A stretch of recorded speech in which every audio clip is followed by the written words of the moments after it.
नमस्कार दर्शकों, मैं हूं आपके साथ कविता राणा। रामलला की सुरक्षा के लिए भारत का सबसे भरोसेमंद दोस्त इजराइल अब जाकर सामने आया है। जी हां, 22 जनवरी के दिन जिस तरह से भगवान रामलला की भव्य प्राण प्रतिष्ठा हुई, उसे पूरी दुनिया ने देखा। वर्षों के इंतजार के बाद अब जो कि गर्भगृह में रामलला अपने बालक रूप में विराज चुके हैं, तो ऐसे में अयोध्या में राम भक्तों का मेला लग चुका है। दिन पर दिन रामलला के दर्शनों के लिए अयोध्या में राम भक्तों की भीड़ बढ़ती जा रही है और इसी भीड़ को देखते हुए अयोध्या की सुरक्षा के लिए, राम मंदिर की सुरक्षा के लिए यूपी पुलिस ने इजराइल की एंटी ड्रोन सिस्टम की खरीद कर ली है। जी हाँ, इस एंटी ड्रोन सिस्टम के चलते अब रामलला के इर्द गिर्द, राम मंदिर के इर्द गिर्द पूरी अयोध्या में कोई भी परिंदा पर नहीं मार सकता है। आपको याद होगा कि 22 जनवरी के दिन रामलला के प्राण प्रतिष्ठा के मौके पर, मंदिर के उद्घाटन के मौके पर एसपीजी, एनएसजी और तमाम भारत की जितनी भी सुरक्षा एजेंसियां हैं, उनके ड्रोन तैनात किए गए थे।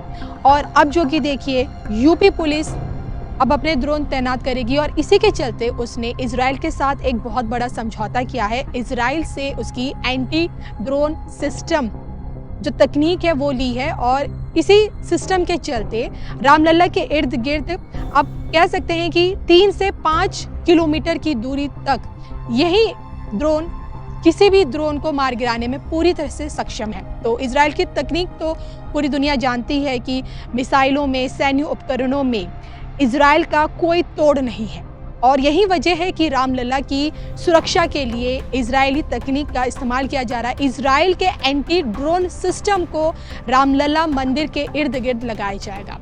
तो आपको ये भी बता दूं कि रामलला के प्राण प्रतिष्ठा के मौके पर पूरी दुनिया में इजराइल पहला देश था जिसने भारतीयों को शुभकामनाएं, इस अवसर पर मुख्य शुभकामनाएं दी थी बाकायदा ट्वीट करके।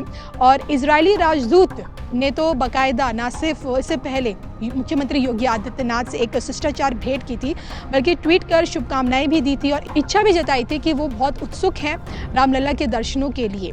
तो ओवरऑल देखा जाए तो ये एक बहुत बड़ी खबर है सुरक्षा के लिहाज से, किस प्रकार से अब अयोध्या में जो देश विरोधी ताकतें हैं, जो कट्टरपंथी ताकतें हैं, जिन्होंने मंसूबे पाले हुए हैं कि कहीं ना कहीं हिंदुओं की आस्था को चोट पहुंचाई जाए, तो उनके इन मंसूबों को ढेर करने के लिए पहले से ही यूपी सरकार ने इजरायली ड्रोन सिस्टम खरीद लिया है और बस अब उसकी तैनाती का इंतजार है। तो आपको ये खबर कैसी लगी, कमेंट करके बताइएगा ज़रूर।